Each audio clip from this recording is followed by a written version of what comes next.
अस्सलाम वालेकुम रहमतुल्लाहि व बरकातुहू। सवाल पूछा जाता है कि नाइट्रोजन डायमैग्नेटिक होती है और ऑक्सीजन पैरामैग्नेटिक होती है, तो क्यों? तो पहले हमें ये देखना चाहिए कि डायमैग्नेटिक और पैरामैग्नेटिक में फ़र्क क्या होता है। डायमैग्नेटिक और पैरामैग्नेटिक दोनों का ताल्लुक जो है वो मैग्नेटिक प्रॉपर्टीज़ के साथ है। वो सब्सटेंस जो स्ट्रॉन्ग मैग्नेटिक फील्ड की तरफ वीकली अट्रैक्ट होते हैं, हम उन्हें पैरामैग्नेटिक कहते हैं, और वो सब्सटेंसेस जो स्ट्रॉन्ग मैग्नेटिक फील्ड की तरफ उसकी तरफ से वीकली रिपेल किए जाते हैं, उन्हें हम डायमैग्नेटिक कहते हैं। तो ये क्यों ऐसा होता है, और इसके लिए हम इसको जो है वो इनकी मॉलिक्यूलर ऑर्बिटल डायग्राम में देखेंगे।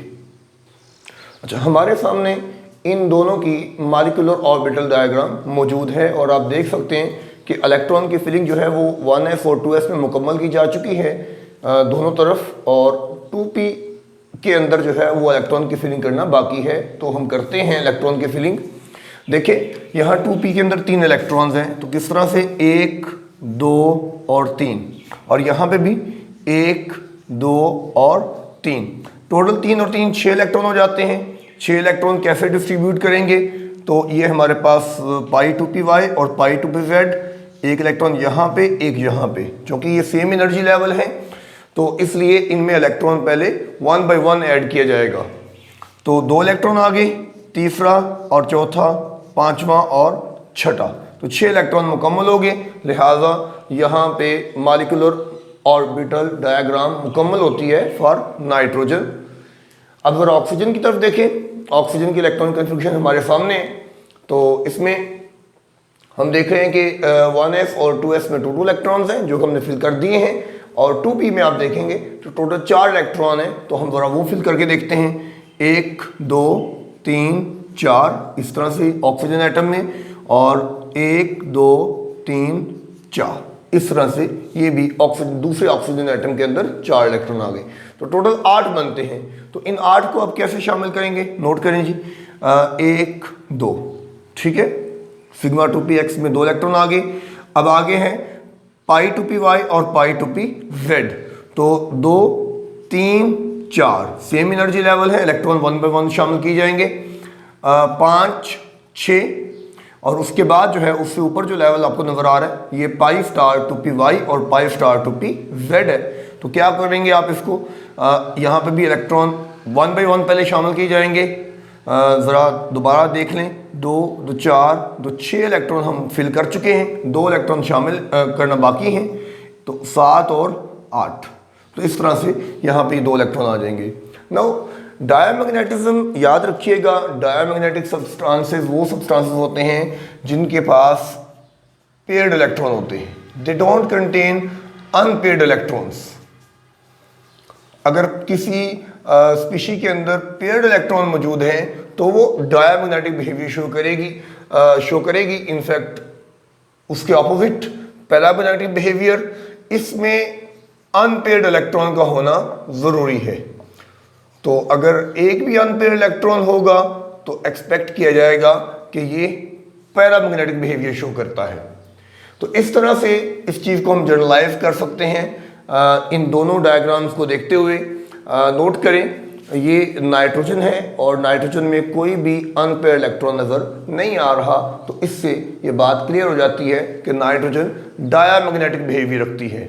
जबकि दूसरी तरफ ऑक्सीजन की मॉलिक्यूलर ऑर्बिटल डायग्राम देखें तो इसमें ये नोट करें 2py और 2pz, π*2py 2pz में एक एक अनपेयर्ड इलेक्ट्रॉन मौजूद है। सो इन 2 अनपेयर्ड इलेक्ट्रॉन की वजह से हम ये एक्सपेक्ट करेंगे, और नेचर में भी ऐसा ही होता है कि ऑक्सीजन पैरामैग्नेटिक बिहेवियर शो करती है।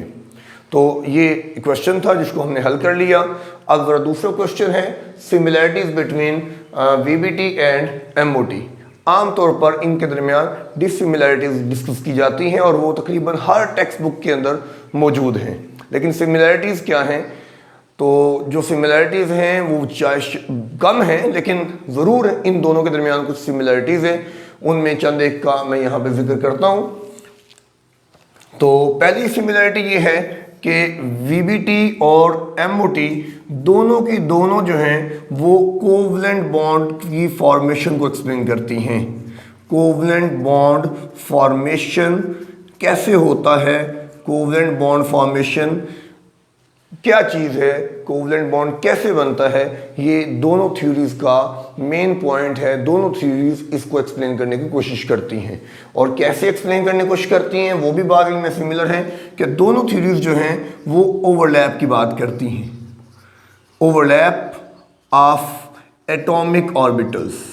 ठीक है, वो अलग बात है कि जब ओवरलैप की उसकी डिस्क्रिप्शन में जाया जाता है, उसकी डिटेल में जाया जाता है, तो दोनों थ्योरीज जो है बहुत ज़्यादा जो है वो एक दूसरे को मतलब एक दूसरे से डिफरेंट हो जाती हैं। लेकिन ओवरलैप ऑफ एटॉमिक ऑर्बिटल, यहीं से बॉन्ड फॉर्मेशन का फिनोमिना दोनों में स्टार्ट होता है। दोनों कहती हैं कि कोवलेंट बॉन्ड बनने के लिए एटॉमिक ऑर्बिटल्स का ओवरलैप करना ज़रूरी है।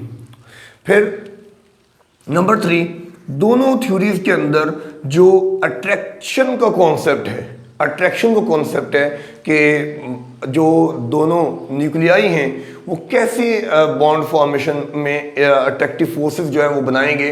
तो दोनों थ्योरीज ये कहती हैं कि अट्रैक्शन तब होगी जब electron density between the nucleus lie करेगी, electron density lies between the nucleus,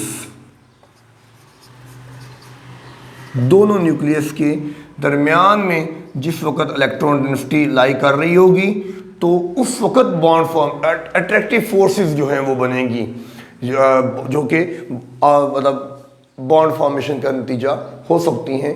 क्योंकि जैसे कि हम एमओटी में जानते हैं कि एक तरफ बॉन्डिंग मॉलिक्यूलर ऑर्बिटल बनता है जिसमें अट्रैक्टिव फोर्सेस होती हैं, और दूसरी तरफ एंटी बॉन्डिंग मॉलिक्यूलर ऑर्बिटल बनता है जिसमें रिपल्सिव फोर्सेस होती हैं।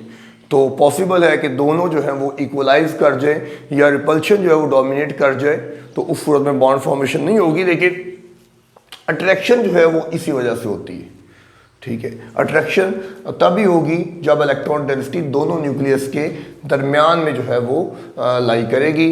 और एक और बात भी हम इसमें कह सकते हैं जो कि बेसिक केमिस्ट्री के अंदर ही हम पढ़ चुके हैं पहले भी, इनकी डिटेल के अंदर आके, और वो ये है कि दोनों तरह की थ्योरीज जो है वो सिग्मा बॉन्ड और पाई बॉन्ड की फॉर्मेशन की बात करती हैं। दोनों चीज़ों में बताती हैं कि बॉन्ड जो है वो दो तरह के होते हैं, एक वो बॉन्ड जो हेड ऑन ओवरलैप से बनता है और एक वो बॉन्ड जो साइड में ओवरलैप से बनता है। हेड ऑन ओवरलैप से बनने वाला बॉन्ड जो है वो सिग्मा बॉन्ड होगा, और साइड में ओवरलैप से बनने वाला बॉन्ड जो है वो पाई बॉन्ड होगा। उम्मीद करता हूँ कि आप इन दोनों क्वेश्चन को समझ गए होंगे। अपने मज़ीद क्वेश्चन जो है वो आप कमेंट सेक्शन के अंदर मेंशन कर सकते हैं। अल्लाह हाफिज़।